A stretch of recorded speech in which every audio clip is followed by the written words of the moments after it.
ముస్లిం మైనార్టీలకి అన్ని విధాలుగా ఆదుకున్న నాయకుడు స్వర్గీయ రాజశేఖర రెడ్డి గారు. ఆయన తనయుడు తండ్రి ఒక అడుగు ముందుకేసి అభివృద్ధి చేసి ఆదుకుంటే ముస్లిం మైనార్టీలకి ఆయన 2 అడుగులు ముందుకేసి ముస్లిం మైనార్టీలు ఆదుకుంటున్నారు. ముస్లిం మైనార్టీ పిల్లలు లేరండి? చేయూతలో ముస్లిమ్స్ లేరా? తర్వాత విద్యా దీవెనలో ముస్లిమ్స్ పిల్లలు లేరా? చెప్పండి. ఉన్నారు. మళ్ళీ అలాగే మొన్న హజ్ యాత్రికులు హజ్కి వెళ్ళాలి అని చెప్పేసి ఇంతకుముందు హైదరాబాద్ నుంచి వెళ్ళేవాళ్ళు, వాళ్ళకి గన్నవరం నుంచి పంపించే విధంగా వాళ్ళకి రాయితీలు ఇచ్చారు. హజ్ యాత్రకు వెళ్ళి మంచి రాయితీలు ఇచ్చి 80,000 రూపాయలు చెప్పిన ఒక మనిషికి ఇవ్వడం జరిగింది. అలాగే ఉర్దూ సెకండ్ లాంగ్వేజ్ని పెట్టారు. అవును. షాదీ తోఫా ఇస్తున్నారు. చదువుకునే బాగా టాప్ ఆఫ్ యూనివర్సిటీ చదువుకునే పిల్లలకి మంచి విదేశీ విద్య కానుకగా ఇస్తానంటున్నారు. మీరు ప్రచారంలోకి వెళ్తున్నప్పుడు ప్రజల ముందు మీరు చర్చిస్తున్న అంశాలు, మీరు చెప్తున్న అంశాలు ఏంటంటారు? అభివృద్ధి చూసి ఓటేయండి. నిత్యం ప్రజల్లో ఉండే నాయకుడిని ఎన్నుకోండి. నేను స్థానికుడిని, నాకు ఓటేయండి అమ్మ. చేయూత వస్తుంది, ఆసరా వస్తుంది, విద్యా దీవెన వస్తుంది. పిల్లలు మంచి కార్పొరేట్ స్కూల్లో, ఇంతకుముందు కార్పొరేషన్ స్కూల్లో చదువుకోవాలంటే ఎంతో బాధపడేవాళ్ళు. ఈరోజు కార్పొరేట్ స్కూల్కి ధీటుగా జగనన్న నాడు నేడు ద్వారా ఎంతో స్కూల్స్ని అభివృద్ధి చేయడం జరిగింది. దాంట్లో ఇంగ్లీష్ మీడియం నేర్పిస్తున్నారు. మంచి గోరుముద్ద పథకం కింద వాళ్ళకి మంచి పౌష్టికాహారాన్ని ఇస్తున్నారు. మరి పిల్లలకే ఆదుకొని పిల్లలకి బుక్స్ కానివ్వండి, నాణ్యతమైన బుక్స్ కానివ్వండి, బూట్లు కానివ్వండి, సాక్సులు కానివ్వండి, గత ప్రభుత్వాలు ఎప్పుడైనా చూసారా? మీ నియోజకవర్గంలో బాగా వచ్చినాయా? స్కూళ్ళు ఉన్నాయా? వాళ్ళే చెప్తున్నారండి బయటకు వచ్చి, ఓకే అన్నా మేము వేసే జగన్ అన్నకే ఎందుకన్నా మీరు ఇంత పైకి వచ్చారు, కొండ ప్రాంతం అన్న, మేము మాకంతా అభివృద్ధి చేశారు, మాకు అమ్మఒడి వస్తుందన్న, మాకు చేయూత వస్తుందన్న, మా అమ్మకి పెన్షన్ వస్తుందన్న అని చెప్తున్నారు. ఎవరైతే అర్హులు ఉన్నారో వాళ్ళందరికీ పథకాలు, సంక్షేమ పథకాలు సముష్టిగా చేకూరుతున్నాయి. అలాగే సొంతింటి కళను నెరవేరుస్తున్నారు జగనన్న. అన్నప్పుడు కొండ మీద ఉన్న వాళ్ళందరికీ కిందనే స్థలాలు ఇచ్చేసేసి వాళ్ళకి వాళ్ళు వెళ్తానంటే వాళ్ళు వెళ్తాను, వాళ్ళ వాళ్ళు లబ్ధిదారులు అంటేనే ఇస్తున్నాంగా. మేము వెళ్ళాము, మాకు ఇక్కడే పట్టాలు కావాలని కూడా పట్టాలు ఇస్తున్నాంగా. కొండలు ఖాళీ చేయిస్తారా, చేయించరా? ఏమండి, ఎందుకంటారు? ఎప్పుడు దశాబ్ద కాలం నుంచి 40-50 సంవత్సరాల నుంచి అక్కడ స్థిరపడి ఉన్నారు వాళ్ళు. మాకు ఇక్కడే పట్టా ఇవ్వండి అయ్యా అంటున్నారు. లేదమ్మా మీరు ఎక్కడైనా వస్తే ఇల్లు ఇస్తామంటున్నారు. లేదయ్యా మేము ఎక్కడే ఉంటామయ్యా అంటున్నారు. వాళ్ళకు కూడా పట్టాలు ఇవ్వడం జరిగింది. ఎవరి చేయని పనులన్నీ జగనన్న చేసి చూపిస్తున్నారు. జగనన్నకి సపోర్ట్గా ఉంటారు. మన ప్రభుత్వానికి సపోర్ట్గా ఉంటారు. నాకు సపోర్ట్గా ఉంటారు. నన్ను భారీ మెజారిటీతో గెలిపిస్తారు.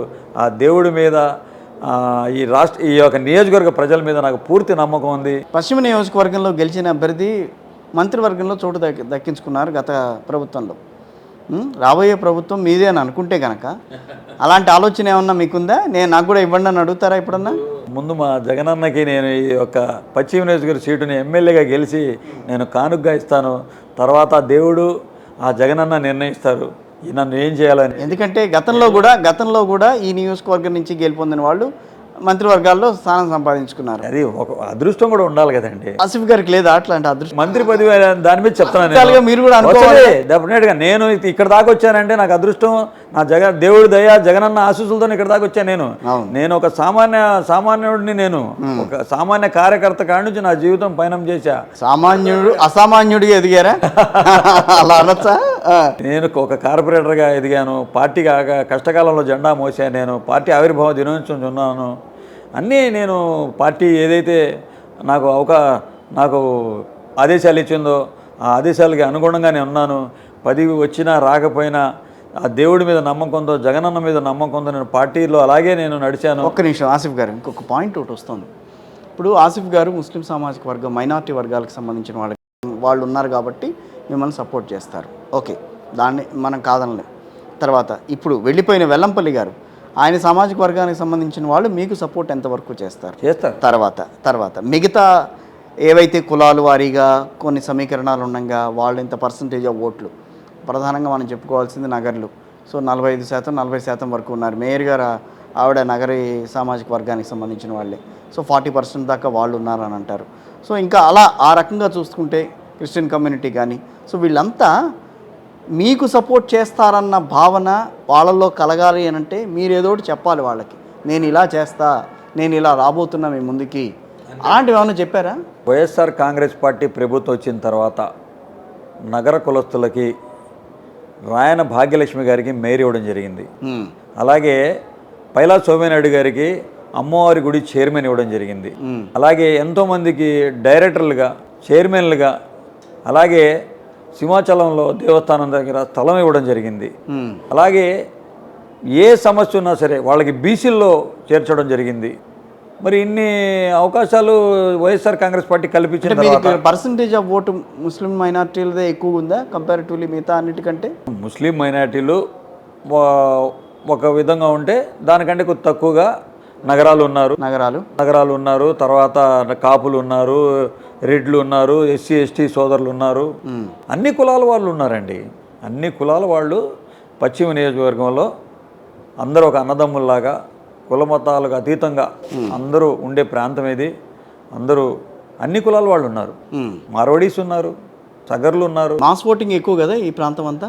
మాస్ ఓటింగ్ బాగా కొండ ప్రాంతం కదా, కొండ ప్రాంతం కానివ్వండి, అన్ని కొన్ని ప్రాంతాలు పట్టుకుంటే సరిపోతున్నాయో మీరు గెలవటానికి. ఏమంటారు, ఒక మాట చెప్పండి, అది నిజమేనా? అలా లేదండి, అందరు ఓట్లు కావాలి. ఏ ఒక్క ఓటు కూడా కీలకమే నాకు. అందరు సోదరులు నాకు ఆశీర్వదించి నాకు ఓట్లు వేస్తేనే నేను ఎమ్మెల్యే అవుతాను. వాళ్ళకి నేను ఇచ్చిన భరోసాతో, వాళ్ళను జగనన్న ఇచ్చిన సంక్షేమ పథకాలతో వాళ్ళు బాగా ఆనందంగా ఉన్నారు. వాళ్ళు తప్పకుండా వైఎస్ఆర్ కాంగ్రెస్ పార్టీకే ఓటు వేసి గెలిపిస్తారు, నాకు గెలిపిస్తారు, దాంట్లో సందేహం లేదు. ఇప్పటిదాకా మీరు ఒక ఎమ్మెల్యే వెనకాలో లేకపోతే ఎమ్మెల్యేతో పాటుగాను మీరు మీ ప్రస్థానం కొనసాగించారు. సో నియోజకవర్గానికి సంబంధించి సమన్వయకర్తగా ఉన్నారు, ఇవన్నీ ఓకే. కానీ ఈరోజు మీరే ఒక ఎమ్మెల్యే క్యాండిడేట్. సో డిఫరెన్స్ ఏం కనిపిస్తోంది ప్రజల్లోకి వెళ్తే? ఏ రకంగా వాళ్ళు ఆదరిస్తున్నారు, వాళ్ళు ఏం అడుగుతున్నారు క్వశ్చన్స్ మిమ్మల్ని, మీరు ఎట్లా ఆన్సర్ ఇవ్వగలుగుతున్నారు? పక్కన ఎమ్మెల్యే గారు ఇస్తుంటే మీరు కామన్ కూర్చునేవారు. కొన్ని మొన్నటి వరకు వెల్లంపల్లి గారు, లేకపోతే అంతకుముందు వెల్లంపల్లి గారు, ఆ తర్వాత ముందు ఎవరున్నారో వాళ్ళంతా కూడా. కానీ వాళ్ళ మీరే ఆన్సర్ ఇవ్వాలి, వాళ్ళతో మీరే మాట్లాడుతున్నారు. కష్టం అనిపించట్లా? ఏమనిపించట్లా, ఇంకా చాలా ఆనందంగా ఉంది నాకు. మా ప్రభుత్వం చేసిన సంక్షేమ పథకాలు వివరిస్తున్నాను, నేను అభివృద్ధి వివరిస్తున్నాను. ఇవన్నీ వివరించి, అమ్మ నాకు ఓటేస్తే, నాకు ఓటేసి గెలిపిస్తే నాలాంటి వాళ్ళు 175 మంది గెలిస్తేనే మళ్ళీ జగనన్న సీఎం అవుతారమ్మా అంటే వాళ్ళే చెప్తున్నారు, మీకు ఓటేసి గెలిపిస్తేనే కదయ్యా జగనన్న అక్కడ మాకు గెలిచేది, జగనన్న మాకు ఉండాలయ్యా, మీరు ఉండాలయ్యా మాకు అని వాళ్ళే చెప్తున్నారు. మాకు ఇందాక కూడా చెప్పాను మీకు, మాకు ఇంత లబ్ధి చేకూరింది, మా ఇంట్లో ఇంతమందికి పథకాలు వస్తున్నాయి, ఇంత అర్హులైన వాళ్ళు ప్రతి ఒక్కరికి పథకాలు ఇచ్చాం మేము. అవును. ఇంతకుముందు ఆ పథకాలు ఎక్కడికి వెళ్ళినాయి, ఆ డబ్బు ఎక్కడికి వెళ్ళింది, ఎవరి జేబుల్లోకి వెళ్ళింది చెప్పండి? దాచుకోండి అనే విధానంతో ప్రభుత్వం నడిపారు సార్ వాళ్ళు. ఈరోజు పేదవాడు జగనన్న ప్రభుత్వం వచ్చిన తర్వాత అందరికీ సంక్షేమ పథకాలు. 40 ఏళ్ళ రాజకీయ అనుభవం ఉందండి ఆయన. మీరు దాచుకోండి అన్నట్టుగా నడిపారని అంటున్నారు. 14 ఏళ్ళు ముఖ్యమంత్రిగా ఉన్నాడు ఆయన, రాష్ట్రాన్ని నడిపించింది ఆయన కూడా. అప్పుడు కూడా మీరు ఎట్లా చెప్పగలరు అంత గట్టిగా? 40 ఏళ్ల రాజకీయ ఆయనకి హిస్టరీ ఉంది అంటున్నారు కదా. 45 ఏళ్ల జగనన్నతో భయపడిపోతున్నాడు ఆయన. 15 సంవత్సరాలు 14 సంవత్సరాలు మళ్ళీ ముఖ్యమంత్రి చేశాను అంటున్నాడు. ఆయనకి సింగిల్గా ఎదుర్కోలేక ఎంతో మందితో పొత్తుల కోసం పాకులాడుతూ ఢిల్లీ చుట్టూ ప్రదక్షిణలు చేస్తున్నారు. ఇట్లాగనే అధికారంలోకి రావాలన్న ప్రయత్నం వాళ్ళది. ప్రయత్నం ప్రతి ఒక్కరు చేస్తారు. ప్రయత్నంలో ఎవరితో అయినా కలుస్తామని అంటున్నారు వాళ్ళు. పోయినసారి కూడా కలిశారుగా, ఈసారి కూడా కలుస్తున్నారు. కలిసి రానియండి, అది మీకు ఇబ్బంది కదా? ఎందుకండి ఇబ్బంది? మేము అలవాటు పడిపోయి ఉన్నాం. చంద్రబాబు అంటేనే పొత్తులు, విడివిడిగా పోటీ చేస్తేనే ఎవరు పర్సంటేజ్లు అన్ని కలుపుకుంటేనే కనుక మీకంటే ఎక్కువే ఉంది. చంద్రబాబు అంటేనే పొత్తులు. చంద్రబాబుకు ఆయన అధికారంలో రావాలంటే ఎవరితోనే పొత్తులు కలిపేసుకుంటాడు ఆయన. ఇప్పుడు బీఆర్ఎస్ ఇక్కడ లేదు కానీ బీఆర్ఎస్తోనే పొత్తు కలిపేస్తుంటాడు ఆయన. బీఆర్ఎస్తోనే పొత్తు కలిపేస్తాడు, ఎవరితోనే పొత్తు కలిపేస్తాడు. ఆయనకి ఏంటంటే జగనన్నని ఎదుర్కోలేక వీళ్ళందరి సహకారంతో వస్తున్నాడు ఆయన. ఏం పర్లేదు, జగనన్నకి దేవుడి ఆశీస్సులు, ఈ రాష్ట్ర ప్రజల దీవెనలు ఉన్నాయి. తప్పకుండా మళ్ళీ జగనన్న ముఖ్యమంత్రి అవుతారు.